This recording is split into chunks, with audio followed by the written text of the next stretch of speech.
Well, inflation isn't just an issue for consumers, it's also impacting the Coeur d'Alene Fire Department, and that could show up on a proposed bond for them.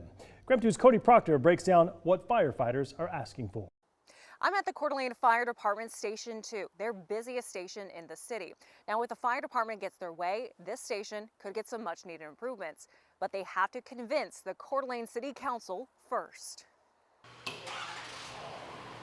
It's always busy at Coeur d'Alene Fire Station 2. Out at the city's 4 fire stations, they get the most calls. Of the more than 10,000 calls last year, they ran, approximately 40% of the calls came out of this station. But this hive of activity needs some fixing, according to Coeur d'Alene Fire Department's Deputy Fire Marshal Craig Etherton.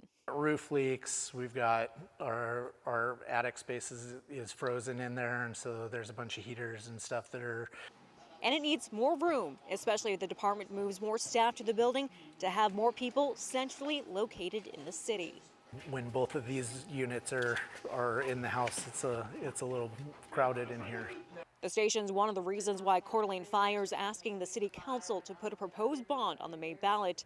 Coeur d'Alene firefighters spoke to the city council Tuesday night to go over both the results of a recent community survey and the department's needs. Etherton says a proposed bond of $16.4 million would be at the top of the range, working out to about $17 per 100,000 of a property's value. The proposed bond could also replace some of the department's fleet of engines. Yet costs have gone up from inflation since the bond back in 2015. It's quite a bit higher, but the costs to purchase the items that we need versus 10 years ago in our last bond have at least doubled. However, Etherton says the money's needed for them to do the best job possible.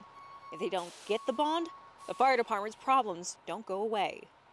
If the bond doesn't pass, then the tough choices go back to council, right? Because we still need what we need.